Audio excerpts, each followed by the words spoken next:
नमस्कार दोस्तों, आज इस वीडियो में बात एक ऐसे शख्स की जो कुछ साल पहले तक पंजाब का डीजीपी था और आज पंजाब का मोस्ट वांटेड है।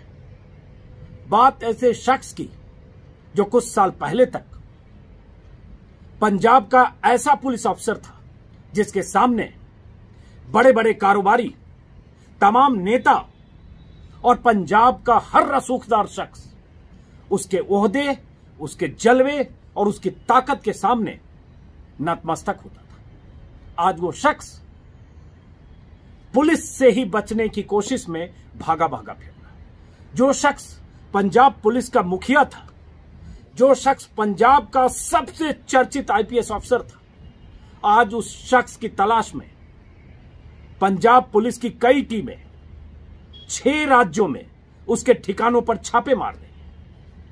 जो शख्स जेड प्लस सिक्योरिटी में चलता था, वो शख्स अपनी जेड प्लस सिक्योरिटी छोड़कर, अपनी सुरक्षा में तैनात जवानों को छोड़कर, बुलेट प्रूफ गाड़ियां छोड़कर चुपके से गायब है, फरार है, मोस्ट वांटेड है। वो शख्स जिसका नाम सुमेध सिंह सैनी है। सुमेध सिंह सैनी वो शख्स जो 36 साल तक बतौर आईपीएस अफसर पंजाब के अलग अलग ओहदों पर रहा। पंजाब पुलिस में एसएसपी से लेकर डीजी तक। जब पंजाब में आतंकवाद का दौर था, केपीएस गिल का दौर था, तब सुमेध सिंह सैनी ऐसे पुलिस अफसर थे कि उनकी तूती बोलती थी। वो सुमेध सिंह सैनी आज फरार है। अदालत से उनके खिलाफ अरेस्ट वारंट निकला हुआ है और पंजाब पुलिस की 6 टीमें, हर टीमों का नेतृत्व डीसीपी, डीएसपी लेवल के अधिकारी कर रहे हैं और ये टीमें सुमेध सिंह सैनी की तलाश दिल्ली में उनके घर से लेकर, सुंदरनगर में उनके फार्म हाउस से लेकर, हिमाचल, पंजाब, राजस्थान, अलग अलग राज्यों में उनके ठिकाने, उनके फार्म हाउसेज पर छापे मार रही है। सुमेध सिंह सैनी भागे भागे फिर रहे हैं। जो 30 पुलिस वाले उनकी सुरक्षा में सालों साल से थे, वो उनके घर के बाहर आज भी हैं। उन पुलिस वालों का कहना है कि उनके साहब कहां गायब हो गए, कहां छिपे हैं, उन्हें भी नहीं पता। जो पुलिस वाले उनकी सुरक्षा में उनके घर के बाहर हैं, उन पुलिस वालों से भी पंजाब पुलिस की वो टीम लगातार घंटों पूछताछ कर रही है, जो टीम या जिस टीम को तलाश पूर्व डीजीपी सुमेध सिंह सैनी की है। पुलिस वाले पुलिस वालों से ही पूछ रहे हैं कि बताओ तुम्हारा साहब कहां गया। उन पुलिस वालों में कुछ ऐसे पुलिस वाले भी हैं, इंस्पेक्टर और सब इंस्पेक्टर, जो करीब 28-30 सालों से सुमेध सिंह सैनी की सुरक्षा में थे और अब सुमेध सिंह सैनी जब रिटायर हो चुके हैं, तब भी 2 दर्जन से ज्यादा पुलिस वाले उनकी सुरक्षा में हैं, क्योंकि उन्हें जेड प्लस सिक्योरिटी है, उन्हें आतंकवादियों से खतरा है। उनकी जान को खतरा होने के मद्देनजर उनका सुरक्षा घेरा बहुत दुरुस्त और चुस्त होता है। लेकिन उस सुरक्षा घेरा को तोड़कर, उन सुरक्षा बलों को छोड़कर सुमेध सिंह सैनी चंपत है, 17 दिनों से फरार है। समझ लीजिए मामला क्या है। मामला यह है कि सुमेध सिंह सैनी जब एसएसपी चंडीगढ़ थे, आज से 29 साल पहले, तब उन्होंने एक शख्स को, कहा जाता है, आरोप है उन पर, पुलिस वालों को निर्देश देकर अगवा करवाया, थाने में उसे टॉर्चर किया और उसके बाद पता चला उसकी हत्या कर दी। उस शख्स का नाम था, जिस शख्स को आज से 29 साल पहले किडनैप किया गया था, बलवंत सिंह मुल्तानी। बलवंत सिंह मुल्तानी एक जूनियर इंजीनियर थे, आईएएस पिता के बेटे थे। उस दौर में जब एसएसपी चंडीगढ़ हुआ करते थे सुमेध सिंह सैनी, तभी उन पर एक बार आतंकवादी हमला हुआ।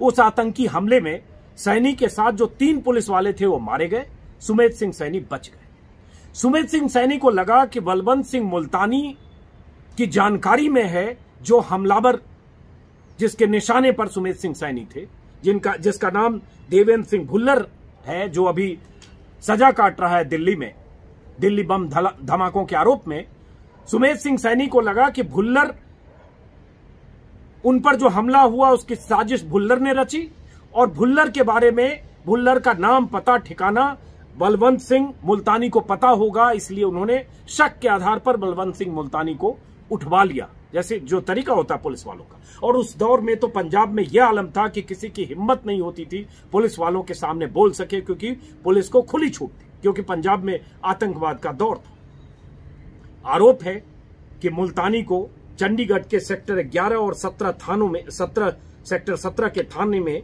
जबरदस्त टॉर्चर किया गया और उसके बाद उनकी मौत हो गई। मामला चूंकि सुमेध सिंह सैनी का था, परिवार वाले आरोप लगाते रहे, लेकिन सुमेध सिंह सैनी का कोई बिगाड़ क्या सकता था। वो दौर था जब पंजाब में आतंकवाद चरम पर था, सुमेध सिंह सैनी का जलवा था, केपीएस गिल का दौर था, और केपीएस गिल के सबसे प्रिय सुमेध सिंह सैनी हुआ करते। और उसके बाद साल दर साल उनके परिवार के लोग भटकते रहे इंसाफ की लड़ाई के लिए, सुमेध सिंह सैनी के खिलाफ अपीलें करते रहे, पुलिस थाने से लेकर अदालतों के चक्कर लगाए, लेकिन सुमेध सिंह सैनी का वो रसूख, वो जलवा, वो ताकत, वो वर्दी का गुरूर और सत्ता में पैठ कि उनके खिलाफ कभी फाइल खुली, कभी फाइल बंद, कभी फाइल तेजी से आगे बढ़ी, कभी फिर बंद हुई। और उसके बाद आखिर उसमें हुआ कि पंजाब एंड हरियाणा हाईकोर्ट ने 2008 में सीबीआई जांच के आदेश दिए। कितने साल बाद? 91 की घटना और 2008 में सीबीआई जांच के आदेश दिए। हाईकोर्ट के निर्देश पर सीबीआई ने प्रिलिमिनरी इंक्वायरी शुरू की, केस दर्ज किया सैनी के खिलाफ और सैनी के कुछ साथी पुलिस वालों के खिलाफ, लेकिन सुप्रीम कोर्ट से राहत मिली सुमेध सिंह सैनी को। सुप्रीम कोर्ट ने टेक्निकल ग्राउंड पर इस एफआईआर को खारिज कर दिया। फिर मामला खत्म। फिर बलवंत सिंह के परिवार वाले लड़ते रहे, लगातार कोशिशें करते रहे अदालतों में कि किसी ढंग से फिर फाइल खुली, पाप का घड़ा भरा, और फाइल जब खुली, जांच हुई, और जांच के बाद पता चला, इस जांच के दौरान ही पंजाब पुलिस के 2 अधिकारी जो सुमेध सिंह सैनी के साथ 30 साल पहले जिन्होंने काम किया था, सरकारी गवाह बन गए, और उन्होंने कहा कि जो टॉर्चर और हत्या की घटना हुई उसके बारे में वो जानते हैं और सुमेध सिंह सैनी इसके लिए जिम्मेदार है। फिर क्या हुआ? सुमेध सिंह सैनी का मामला खुला। लोअर कोर्ट में पहले उनके खिलाफ जो केस था, उस केस के मद्देनजर लोअर कोर्ट में उन्हें जमानत नहीं मिली। उसके बाद हाई कोर्ट गए, हाई कोर्ट से भी उन्हें जमानत नहीं मिली। सुप्रीम कोर्ट में उन्होंने अपील कर रखी है, लेकिन इस बीच लोअर कोर्ट ने अरेस्ट वारंट निकाला और उसके बाद सुमेध सिंह सैनी 17 दिनों से फरार है। इस सुमेध सिंह सैनी की कहानी क्या है? आज हमारे साथ अभी कुछ मिनट में मैंने बात की है, कुछ देर पहले उनका वीडियो जो उनसे बातचीत की है वो भी आपको दिखाऊंगा। प्रदीप विर्क पंजाब के एडवोकेट हैं, युवा एडवोकेट हैं, और ऐसे मामलों में वो लगातार मानवाधिकार के मामलों में, एनकाउंटर के मामलों में लगातार अलग अलग मुकदमे लड़ते हैं। खुद आईपीएस अधिकारी रहे और आईपीएस की नौकरी छोड़कर अभी वकालत करते हैं। उनसे भी हमने इस पूरे मामले पर बात की, क्योंकि इस मामले में अदालत में अदालती लड़ाई विक्टिम की तरफ से प्रदीप विर्क ही लड़ रहे हैं। कुछ मिनट में आगे मैं इसी वीडियो में उनसे जो बातचीत हुई विस्तार से वो भी सुनाऊंगा, लेकिन जरा सुमेध सिंह सैनी के बारे में कुछ पहलू और जानिए। ये शख्स सुमेध सिंह सैनी 1982 बैच के आईपीएस अफसर हैं। अब इनकी कहानी अगर समझने की कोशिश करेंगे, सुमेध सिंह सैनी जैसे ही गूगल पर सर्च करेंगे, इनके कच्चे चिट्ठे बहुत मिलेंगे, और इन पर अक्सर इल्जाम लगे कि जब ये पंजाब में एसएसपी से लेकर 5 जिलों में जब एसएसपी थे, वो दौर था जब पंजाब में चरम पर था आतंकवाद। पुलिस एट्रोसिटी की दर्जनों कहानियां हैं कि जिसे पुलिस ने चाहा, आतंकी को तो मारा ही, लेकिन जिस पर शक हुआ उसे भी पुलिस ने आतंकवादी मानकर घोषित करके निपटाया। और ऐसे बहुत सारे आरोप हर दौर में सुमेध सिंह सैनी पर लगे। उनकी पुलिसिंग के लोग कायल भी हैं, क्योंकि जिस ढंग से उन्हें फ्री हैंड केपीएस गिल ने दिया, केपीएस गिल को उस दौर में फ्री हैंड जो बेन सिंह चीफ मिनिस्टर थे उन्होंने दिया, और उसके बाद पुलिस वालों ने जो किया उसके हीरो भी हैं, विलन भी हैं। लेकिन इन पर 2 संगीन मामले जिसमें सालों साल इनके खिलाफ कार्रवाई नहीं हुई, एक तो ये, और दूसरा दिल्ली की अदालत में चल रहा है लुधियाना के 3 लोगों की गुमशुदगी का, जिनकी लाश आज तक नहीं मिली, वो मामला भी बहुत संगीन है। उस मामले पर भी और इस मामले पर भी प्रदीप विर्क से मैं बात करूंगा, उससे आप समझने की कोशिश मैं भी करूंगा, आप भी समझिए। क्योंकि एक पुलिस अफसर जब बेलगाम होता है, जब उसे अपनी ताकत और वर्दी का गुरूर होता है, तो किस हद तक क्या क्या कर सकता है, इसकी आप कल्पना शायद नहीं कर सकते हैं। सुमेध सिंह की कहानी सुनेंगे तो आपको लगेगा कि ऐसा भी हो सकता है। और उसके बाद आज भी वो फरार तब हुए, उनके खिलाफ कार्रवाई की नौबत तब आई जब वो डीजीपी नहीं है, जब वो रिटायर कर चुके हैं। वरना एक ऑफिसर 91 का केस जो चंडीगढ़ का, और दूसरा मामला लुधियाना का, वो भी मैं देख रहा हूं, लुधियाना का जो मामला है वो भी 20 साल पहले का मामला है, 1994 का, 25 साल पहले का मामला, 26 साल मान लीजिए। लुधियाना में 26 साल पहले 3 लोग गायब हुए जिनकी आज तक लाश नहीं मिली। 2 बिजनेसमैन, 2 भाई, विनोद कुमार और उनके ब्रदर इन लॉ, माफ करें, विनोद कुमार और उनके brother in law Ashok Kumar, एक ड्राइवर, ये तीनों गायब हुए। उस समय भी कहा गया कि एसएसपी लुधियाना थे सुमेध सिंह सैनी, और कुछ आपसी झगड़ा था, सैनी मोटर्स और उनकी कुछ दोस्ती थी, कुछ लेन देन हुई, वो इन्हें नागवार गुजरी, और उसके बाद इनके निर्देश पर पुलिस वालों ने उन 2 भाइयों को ड्राइवर के साथ किडनैप किया, मारा, पीटा, टॉर्चर किया, और आज तक लाश नहीं मिली। परिवार वाले लड़ाई लड़ रहे हैं। सीबीआई ने चार्जशीट दाखिल की, दिल्ली की सीबीआई कोर्ट में मामला चल रहा है। उस बात को हो गए 26 साल, और अब ये दूसरा मामला, और 20 साल पहले इस मामले में सीबीआई ने चार्जशीट की थी। समझ लीजिए 20 साल पहले सीबीआई ने चार्जशीट की, सजा नहीं हुई, मामला अभी ट्रायल पर है। तो अब, और समय समय पर उन पर बहुत तरह के आरोप भी लगे, जजों को धमकाने से लेकर, गवाहों को खरीदने से लेकर, मीडिया पर दबाव बनाने से लेकर, अपनी ताकत का हर तरह का बेजा इस्तेमाल करने की कोई ना तो अधिकारी, ना न्यायपालिका में, न कहीं सीबीआई में, कहीं भी किसी को इंसाफ नहीं मिला। ये था सुमेध सिंह सैनी का जलवा, लेकिन वो शख्स फरार। कुछ देर पहले मैंने इसी पूरे मुद्दे पर जो एडवोकेट हैं, युवा एडवोकेट प्रदीप विर्क से बात की है। जरा सुनिए प्रदीप विर्क क्या। मेरे साथ हैं प्रदीप विर्क, जो अभी एडवोकेट हैं, जो पीड़ित परिवार है सुमेध सिंह सैनी का, पीड़ित सुमेध सिंह सैनी पर आरोप है जिस शख्स को टॉर्चर करने और मारने का, उस परिवार के वकील हैं प्रदीप विर्क।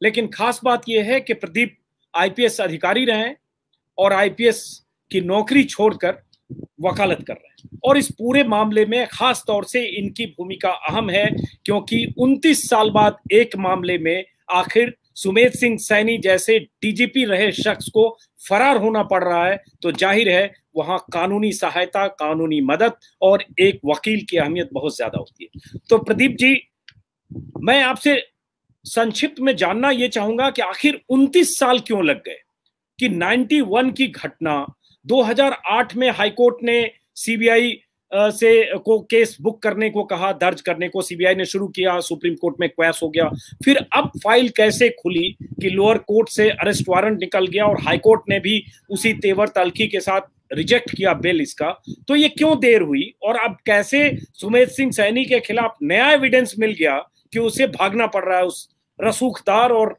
रिसोर्सफुल शख्स को? देखिए, बैकग्राउंड ये थी कि सुमेध सिंह सैनी पर एक ब्लास्ट हुआ था अगस्त 1991 में।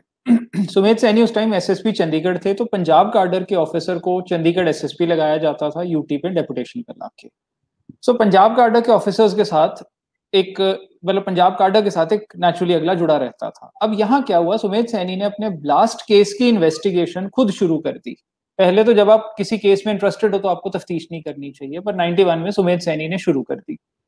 बहुत सारे इनोसेंट लोगों को इसने उठाना शुरू कर दिया, जो इसके थ्रू आउट करियर इस पे एलिगेशंस लगते रहे हैं इनोसेंट लोगों को इम्प्लीकेट करने के झूठे केसेस में, जिसमें इसने मुल्तानी को भी उठाया, और एक प्रोफेसर देवेंद्र पाल भुल्लर नाम के हैं जिनको कन्विक्शन हो रखी है टेररिज्म के केस में, टेररिज्म रिलेटेड केस में, उनके फादर और मासड़ जो इनोसेंट थे और गेस्टेड ऑफिसर्स थे। ये बहुत इंपॉर्टेंट बात है। मुल्तानी भी एक गेस्टेड ऑफिसर थे, उधर भुल्लर के फादर और मासड़ दोनों गेस्टेड ऑफिसर्स थे, उनका कोई टेररिज्म से लेना देना नहीं था। इन तीनों को उठा के 11 दिसंबर को इन लोगों को उठा लिया, कस्टडी में इन लोगों को टॉर्चर करा, और टॉर्चर भी आप देखिए किस किस्म का घटिया करा। मुल्तानी के पीछे एक स्टिक इंसर्ट, एक डंडा इंसर्ट करा मुल्तानी के पीछे अपनी प्रेजेंस में, अपने डायरेक्ट ऑर्डर्स पे। डंडे पे लातें मरवाई, वो कोलैप्स कर गया, पेन में ब्लीड करता रहा, फिर भी टॉर्चर कंटिन्यू किया, उसकी आंख बाहर आ गई। ये सारा आई विटनेस अकाउंट है।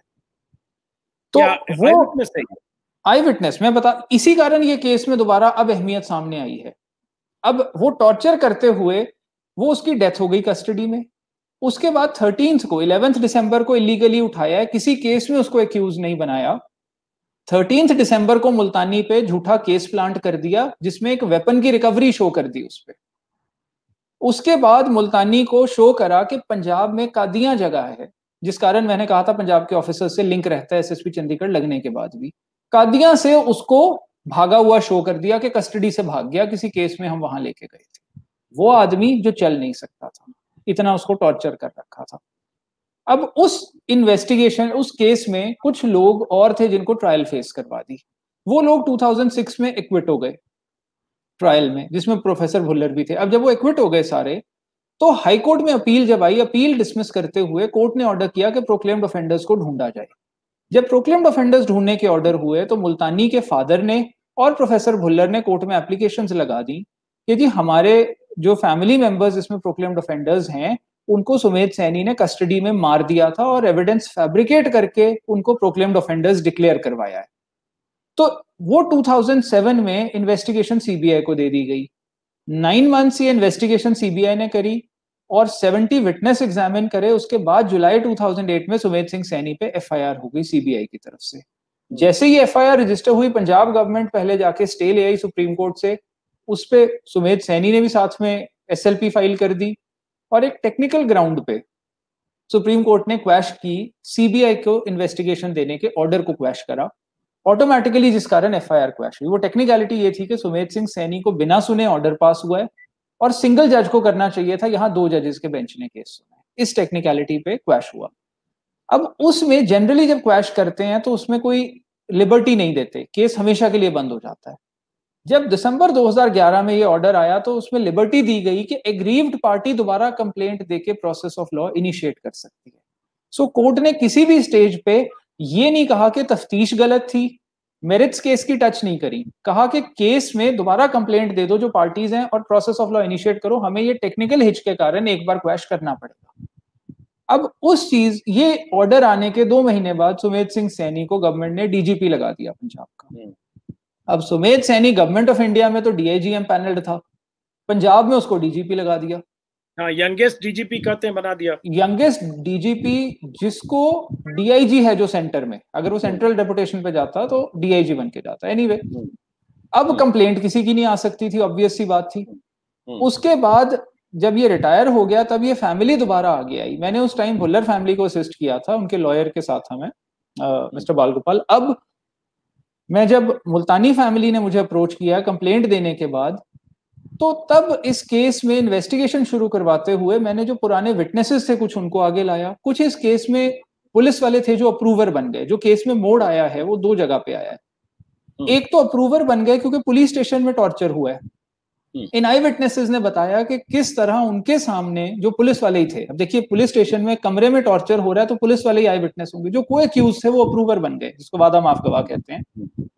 उन्होंने कहा कि जी हमारे सामने झूठे कागज हमसे तैयार करवा के साइन करवाए, वेपन सुमेध सैनी ने ऐसे प्लांट करवाया, इस तरह एक डंडा मुल्तानी के पीछे देके उस डंडे पे लातें मारी, मुल्तानी हमारे सामने कोलैप्स किया, पेन में रोता रहा, अगले दिन तक उसके ब्लीडिंग होती रही, उसके बाद भी टॉर्चर किया। फिर दूसरे विटनेस ने बताया कि जी मेरे सामने उसकी आंख बाहर आ चुकी थी और सुमेध सैनी उसके लातें मार रहा था फिर भी। फिर एक और विटनेस ने बताया कि जी मेरे सामने उसको ऐसे ला के उसे चला नहीं जा रहा था, पुलिस वाले उठा के लाए और उसको लॉकअप में फेंका है। इन विटनेसेस के अकाउंट के बाद प्लस जो सुमेध सैनी के खिलाफ जो पुलिस वालों ने, कादियां वालों ने बताया। बीच में रोक रहा हूँ, ये विटनेस इतनी देर से क्यों आए? ये लोग 25-28 साल बाद सामने आए?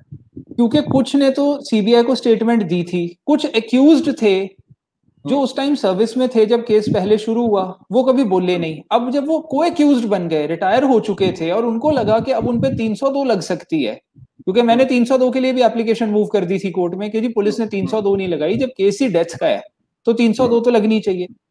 ये एक्यूज जो थे, ना तो ये मेन एक्यूज थे, ना इनका कोई टॉर्चर में रोल था, ना इन्होंने उसको इंटेरोगेट करते हुए मारा था, ना बॉडी डिस्पोज ऑफ की थी।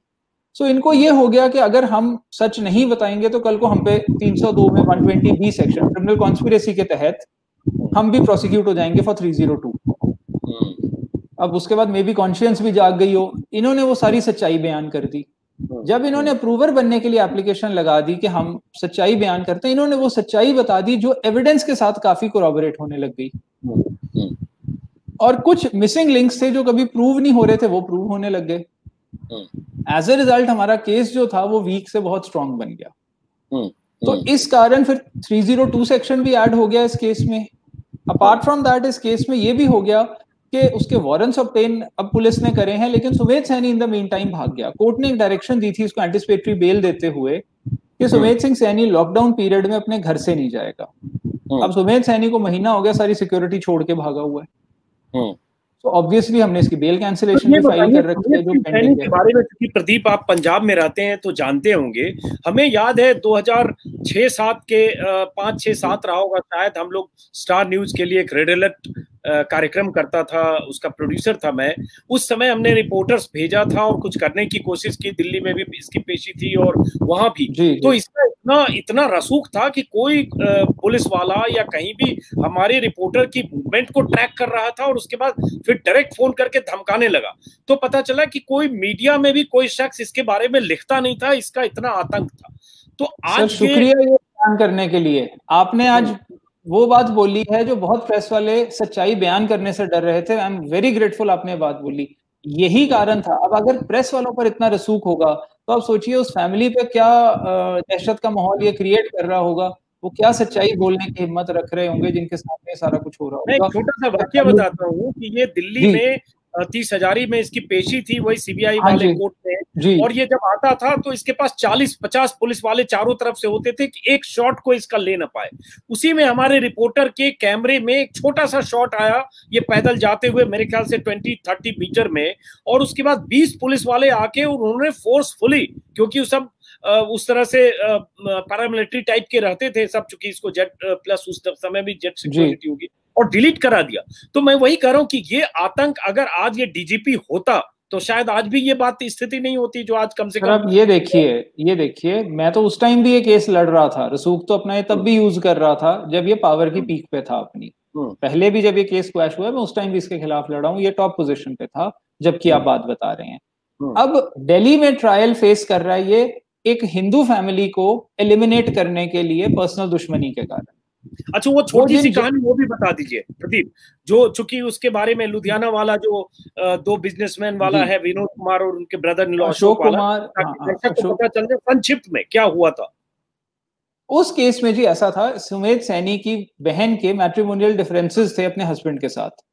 तो ये उनके फाइनेंसर्स की फैमिली थी, सैनी मोटर्स वाले जो थे वहां इसकी बहन मैरिड थी, उनके साथ इसके डिफरेंसेस हुए इसकी सिस्टर के। तो इसने उनपे झूठी एफआईआर रजिस्टर कराई, फिर उनके फाइनेंसर्स को प्रेशराइज किया कि वो उनको सपोर्ट ना करें फाइनेंशियली। जब वो नहीं माने तो सुमेध सिंह सैनी ने उनको उठा के झूठे केसेस में इम्प्लीकेट किया, टॉर्चर किया और मार दिया। अब जब मार के उनको बॉडीज डिस्पोज ऑफ कर दी, वो मिली नहीं बॉडीज, वो केस सीबीआई के पास चला गया। सो जिन जज साहब ने वो केस सीबीआई को दिया, उन्होंने ऑर्डर जजमेंट में अपनी लिखा है कि मुझे जब से केस सुन रहा हूं धमकियां आ रही हैं कि जिस फर्नेस में वो लोग फिकवाए हैं, हाईकोर्ट के जज साहब ने अपने ऑर्डर में लिखा है उसी फर्नेस में आपको भी फिकवा दिया जाएगा। उन्होंने ये लिखा है कि मुझे कोर्ट में बैठे हुए निहंग जो होते हैं उनको भेज के मेरी कोर्ट की फंक्शनिंग सुमेध सैनी ने रुकवाई, अजीत सिंह पूला और उसके आदमी भेज के।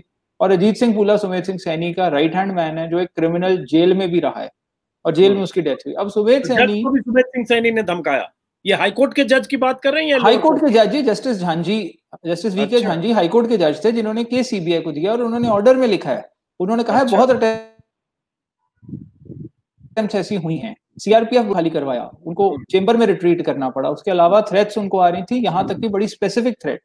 फिर जस्टिस तीरथ सिंह ठाकुर ने सुमेध सिंह सैनी के खिलाफ लिखा है कि इसने इलीगली फोन स्टैप किए हैं जजेस के और सबऑर्डिनेट जुडिशरी के, उस जो चीफ जस्टिस ऑफ इंडिया रहे हैं, जब वो chief justice Punjab Haryana high court के थे तब ये लेटर है।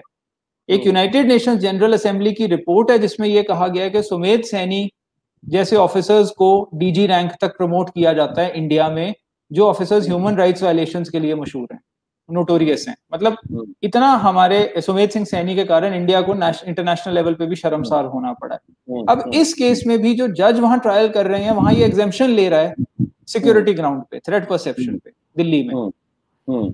ये केस को पंजाब से बाहर सुप्रीम कोर्ट ने ट्रांसफर करा 2004 में सुमेध सिंह सैनी के इन्फ्लुएंस के कारण। अब एक तरफ वहां सुमेध सिंह सैनी कहता है कि मुझे इतनी थ्रेट है कि मैं आ नहीं सकता, यहाँ महीने से सिक्योरिटी छोड़ के भागा हुआ है। और वहां पे करप्शन के भी चार्जेज हैं, लोग कहते हैं बेइंतहा पैसे कमाए, फार्म हाउस बिल्कुल है। अमन कौडा केस है, बहुत पैसे हैं, बहुत इन्वेस्टमेंट है, क्या है? बिल्कुल है। अमन स्कॉडा नाम का एक इसका टाउट था जिसकी बहुत हाइप क्रिएट हुई है, और वो केस अभी अमन स्कॉडा भागा हुआ है, वो एब्सकॉन्ड कर रहा है, उसकी वेयरअबाउट्स नहीं पता लग रहा है, इसने इसीलिए भगा दिया था। सुमेध सैनी ने बहुत करप्शन की है। सुमेध सैनी की आदत है एक मुखौटा क्रिएट करने का कि भी मैं तो टेररिज्म से लड़ा हूं, मैंने इसीलिए बड़ी फोर्सेस मेरे खिलाफ काम कर रही हैं। वो सारा इसका एक ड्रामा है। अब ये यहाँ बेनकाब हुआ है इस केस में सेकंड टाइम कि किस तरह इनोसेंट लोगों को मारता है और टेररिस्ट शो करता है। और ऐसे एविडेंस या ऐसी जानकारी या ऐसे आरोप लगे सुमेध सिंह सैनी के खिलाफ बेकसूरों को टेररिस्ट घोषित करके मारने का, बहुत लग रहे हैं जी। और अब लोग आगे आ रहे हैं, बहुत लग रहे हैं, और वो चीजें सामने आ नहीं रही थी, लोग आगे नहीं आ रहे थे डरते हुए। जैसे आपने प्रेस वाली चीज बताई, उसी तरह बहुत लोग इस चीज को एडमिट भी करते थे कि इसने किया है, लेकिन वो लोग डरते थे बोलने से कि हमें मार के फेंक देंगे, एक फैमिली मेंबर गंवा लिया और गंवा लेंगे। अब लोग धीरे धीरे आगे आना शुरू हुए हैं, सच्चाई बयान करना शुरू हुए, जैसे इस केस में विटनेस ही इसी तरह आगे आ रहे हैं। सो पूरी उम्मीद है अब कि सैनी पे शिकंजा भी कसेंगे और इसको सजा भी दिलवाएंगे इसके पापा। चलिए, बहुत बहुत शुक्रिया प्रदीप आपको, और उम्मीद है कि सुमेध सिंह सैनी ने जो गुनाह 91 में 94 में उस दौर में किए, जिसमें एक 3 लोगों का परिवार या एक भाई और 2 लोग, उनके ड्राइवर और उनके रिश्तेदार, वो गायब हुए, या इस मामले में जो कुछ हुआ, मुझे लगता है अब वक्त है कि पीड़ितों को इंसाफ मिलेगा और आपकी कानूनी लड़ाई किसी अंजाम पर पहुंचेगी। बहुत बहुत शुक्रिया आपका प्रदीप, इस बातचीत में हिस्सा लेने के लिए। शुक्रिया। नमस्कार।